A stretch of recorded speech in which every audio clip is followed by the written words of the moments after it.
rentrer directement dans le texte. Nicolas Barré, si vous voulez bien nous en lire un extrait. Donc, Léviathan, la chute. Macha Turgeniev s'éveilla brutalement, avec au ventre l'étrange sensation que quelque chose ne collait pas. Il y avait du mouvement dehors. Un groupe s'efforçait de passer inaperçu. Les nerfs vibrants d'excitation, elle se tint immobile au creux du lit et tendit l'oreille, dans la pénombre du studio miteux. Elle se félicita d'avoir utilisé une identité secondaire. Si la principale s'était retrouvée compromise, elle aurait été bien incapable de fournir des explications à ses protecteurs. La ville de San Diego était sous la coupe de leurs adversaires, la main droite. Tant que Macha soignait la couverture qu'on lui avait fournie, elle ne risquait rien, car elle n'était personne. Mais à mener son enquête clandestine dans le barrio Logan, elle courait le danger d'attirer l'attention de leurs ennemis, qui traquaient justement les gens comme elle. Des gens qui avaient décidé de tourner le dos à la pseudo-autorité divine. Elle fit le vide dans son esprit et s'efforça d'ouvrir ses sens au maximum. 3 personnes, bottes lourdes, cliquetis légers d'un équipement de pointe. La porte vola en éclats. 3 soldats des SWAT, des forces spéciales de la police, firent éruption dans la pièce. Mais quand ils braquèrent les torches de leur MP5 sur les draps défaits, ils ne virent personne. Le temps de réaction d'un être humain en bonne condition physique avoisine la seconde. Avec un entraînement intense, tel qu'en reçoivent les membres du SWAT, ce laps de temps avoisine celui du réflexe. Mais même un réflexe nécessite un délai incompressible, celui qu'il faut au stimulus pour parcourir les fibres nerveuses des organes sensoriels jusqu'au cerveau, puis de celui-ci jusqu'aux muscles. Macha fut plus rapide encore. L'homme de gauche avait à peine entrevu une ombre dans son faisceau qu'il fut percuté par ce qui lui parut l'équivalent d'un train lancé à pleine vitesse. Projeté en arrière, il heurta violemment la paroi derrière lui. Ses doigts engourdis par le choc ne purent retenir l'arme qu'on lui arrachait, et il n'eut pas le temps de retrouver son souffle, qu'il sentait déjà une pression étouffante sur sa gorge. Quand les 2 autres éclairèrent leurs camarades de leurs lampes, c'était fini. Macha se tenait derrière lui et le maîtrisait avec une prise au cou. Une lueur folle, de peur et de plaisir mêlés dansait au fond de ses yeux. L'homme chercha à se débattre, voulut la faire rouler par-dessus son épaule. Il la dépassait d'une tête et demie et pesait 40 kilos de plus. Mais ses mains larges comme des battoirs ne parvinrent pas à faire bouger d'un pouce les bras fins qui l'enserraient. On aurait dit qu'il essayait vainement de tordre une barre d'acier à main nue ou de déraciner un rocher. Macha pressa la gueule du pistolet mitrailleur contre son menton et se tint tranquille. « Posez vos armes !» cracha-t-elle avec fureur. Mettre un terme à la vie de cet homme. Elle sentait le métal dans sa main, tiède et rassurant, la détente à portée de l'index. Un geste, un seul, et elle déchaînerait l'enfer. Entre terreur et exaltation, une bouffée sauvage de puissance monta dans ses veines. Dire qu'elle avait presque oublié, après tant d'années d'inertie, cette sensation animale de domination, de pouvoir, cet instant d'équilibre fugace où tout était possible et qu'elle pouvait faire basculer selon son seul désir, cette possibilité d'une action libérée de toute contrainte où la décision n'appartiendrait qu'à elle, le frisson de l'ardence. Pourtant, elle ne le tuerait pas. Elle n'aimait pas tuer sans une bonne raison. Or, si cet homme servait la main droite, il n'en avait certainement pas conscience. Il n'était qu'un pion dans un jeu qui le dépassait.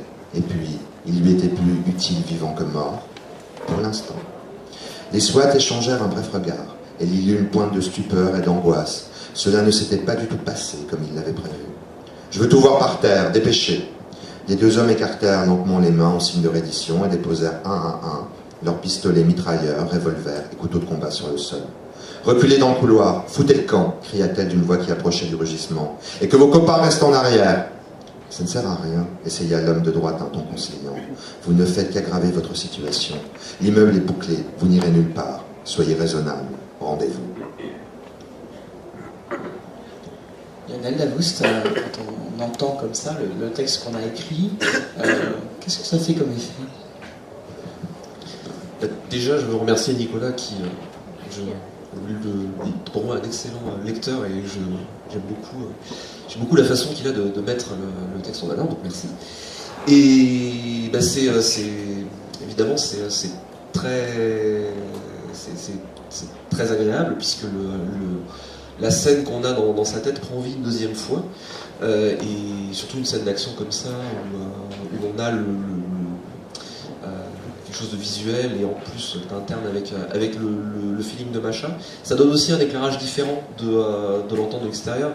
De la même façon que quand on lit une publication, ça donne une réalité à la chose, et quelque part c'est comme si on lisait le texte pour la première fois.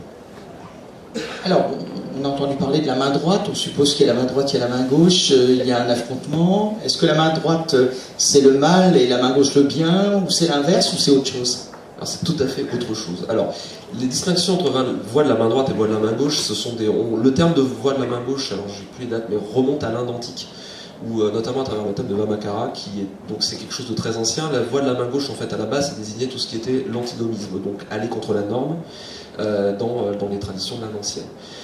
C'est quelque chose qui est disparu dans les limbes de l'histoire, et notamment dans l'histoire occidentale, et qui ressurgit au 19e siècle, vers la deuxième moitié du 19e siècle, notamment importé par Elena Blavatsky, et qui apparaît parce qu'elle avait importé énormément de choses de l'Inde, entre diverses choses qu'elle faisait, pas toutes sympathiques, mais bon. Et bref, peu importe, ce terme se ressurgit dans l'ésotérisme occidental, donc vers la fin du 19e siècle, et dans les traditions. Et en fait, tout simplement, voix de la main gauche et voix de la main droite, c'est une façon de voir les traditions initiatiques du monde entier. Et la voix de la main droite, tout simplement, c'est ce qui symbolise tout ce qui est la soumission à un ordre, c'est-à-dire qui dit que, finalement, qui dit que l'ordre, le but suprême de l'être humain, c'est d'essayer de comprendre l'ordre du monde qui l'entoure, et d'essayer de s'y faire une place. Et d'essayer donc de ne pas chercher à aller contre le courant, mais à aller avec et de s'y insérer du mieux possible. Fréquemment, évidemment, cet ordre vient de quelque chose de supérieur, donc il vient de l'ordre, il est de nature divine. Et voilà, la main gauche, c'est l'inverse. C'est ce qui consiste à dire que l'être humain a en lui le potentiel de tracer sa propre route et d'être son propre maître, et que ce sont donc effectivement les tenants de l'antinomisme, donc d'aller contre la norme. Mais c'est donc des points de vue qui sont totalement philosophiques et qui ne sont pas du tout éthiques. Ça dépend comment on considère les choses. Il est évident que les tribunaux de l'Inquisition, dans leur grande époque, considéraient que vouloir évidemment vivre en dehors de l'Église et aller contre son courant, c'était le mal, et qu'il valait mieux.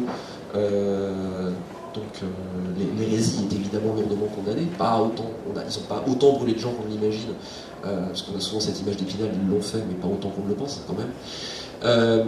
Donc voilà, donc pour moi, et c'était important aussi à placer dans cette série-là, c'était un contexte qui moi m'intéresse énormément, parce que ça rejoint beaucoup de mes intérêts personnels, mais justement, au contraire, je tenais à mettre en avant le fait qu'il n'y a pas de bien ni de mal là-dedans, il y a juste une vision du monde, encore une fois, et que d'un côté comme de l'autre, il y a des gens qui sont sympathiques, des gens qui le sont moins. C'est un non-sens de vouloir brocarder l'Église catholique dans son ensemble à l'époque de l'Inquisition parce qu'ils ont brûlé Galilée. Je veux dire, à l'époque, il y avait aussi des prêtres qui étaient des pauvres. Enfin, pas brûlés. Bon, c'est une histoire compliquée, mais il n'y a pas mis du sien. Mais ils ont quand même, l'Inquisition malgré tout quand même était un des tribunaux les plus respectueux des droits de la défense à l'époque. Ils ont quand même essayé au maximum, non pas Galilée, c'est voilà, ce que je pensais, merci.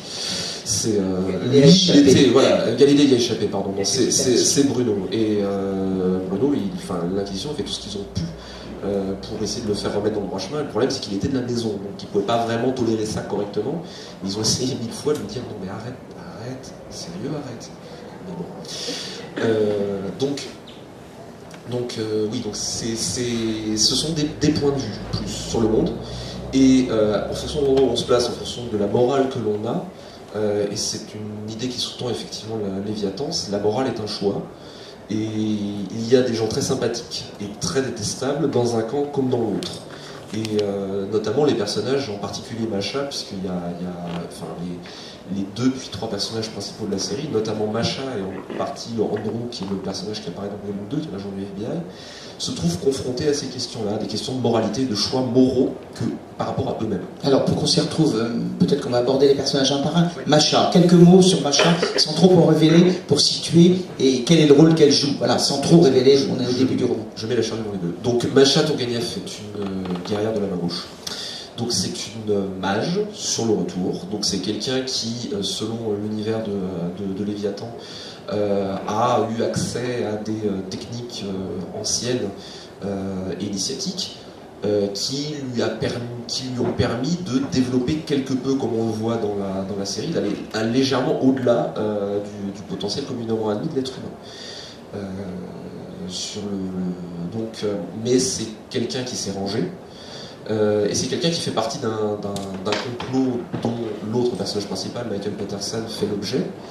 Mais c'est quelqu'un donc d'assez fort caractère, et on ne lui a pas tout dit sur le complot dont elle fait partie, et elle décide de mener l'enquête pour elle-même parce qu'elle refuse, en tant que guerrière de la main gauche, en tant que quelqu'un qui donc décide et en tout cas suppose qu'elle est son propre maître, elle refuse d'aller de façon aveugle dans quelque chose qu'elle ne comprend pas et ne maîtrise pas. Un autre extrait, Nicolas Barrès, si vous voulez bien, histoire de sentir un petit peu la façon dont le roman s'agence. Démétrina n'avait pas vu son agresseur bouger. L'effroi et le doute avaient douché son ardence, annihilant sa force de conviction, le ramenant au simple état de profane savant. Il fallait qu'il reprenne l'avantage, mais sa terreur face à une force qu'il ne parvenait pas à comprendre avait fait voler en éclats le bloc monolithique de sa volonté et paralysé ses réactions. L'ombre lui tordit le poignet, puis le bras, avec une lenteur perverse, forçant sur les limites de l'articulation, obligeant le mage à se pencher, à mettre un genou à terre, à adopter une posture de capitulation, tandis que les ligaments menaçaient de céder, les os de se briser. De sa main libre, il trouva le bras de l'ombre, dans les replis de sa robe vaporeuse,